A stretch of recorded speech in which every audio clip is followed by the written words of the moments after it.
বিসমিল্লাহির রহমানির রহিম। আমি কি বলি তোমরা কথাটা মন খুলে শোনো। কোনো মুক্তি পুজো করবে না।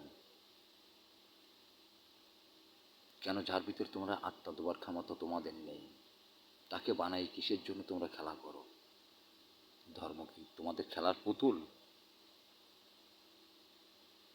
ধর্ম তোমাদের খেলার পুতুল না, বুঝতে পেরেছ? কোনো মুক্তিকে তৈরি করবে না। মুসলিমরা যেভাবে না দেখে আল্লাহ তাআলাকে ডাকে, ঠিক সেইভাবে তোমরা ডাকবে। হিন্দু বলো, বৌদ্ধ বলো, খ্রিস্টান বলো, সাবিন বলো, এসো নামাজ পড়ো, বাচ্চাদের কোরআন শিক্ষা দাও, মা বোনগুন তাদের হিজাব পরাও, মদ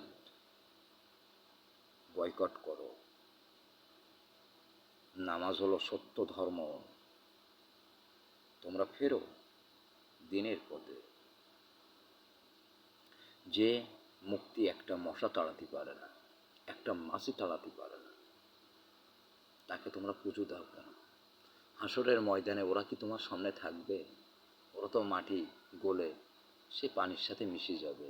তোমাদের সামনে থাকবেন আল্লাহ তাআলা রব্বুল আলামিন। তখন আল্লাহ তাআলা রব্বুল আলামিন বলবে, যাও ওদের ডাকো। তোমরা তো ডেকেও পাবে না। কেন? সে তো আর উঠবে না ঠেলে। কেন? তার ভিতর তোমরা জান দাও। এই জন্য তোমরা মুক্তি পুজো করো না। মসজিদও আমার, মন্দিরও আমার, কিন্তু তোমরা এগুলো করো না। তোমরা ফিরে এসো সত্য ধর্ম। নামাজ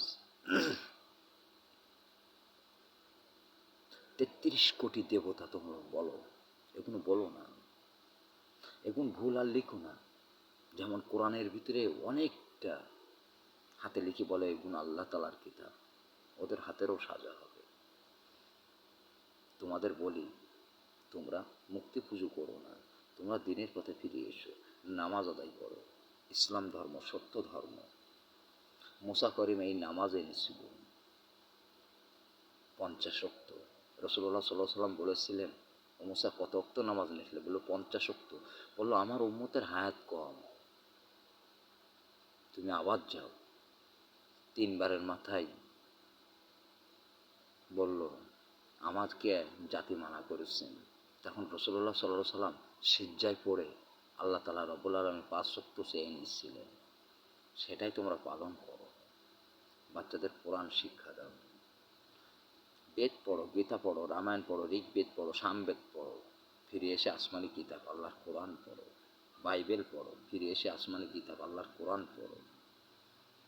আসসালামু আলাইকুম ওয়া রাহমাতুল্লাহি ওয়া বারাকাতুহু। ওম নমঃ শিবায়।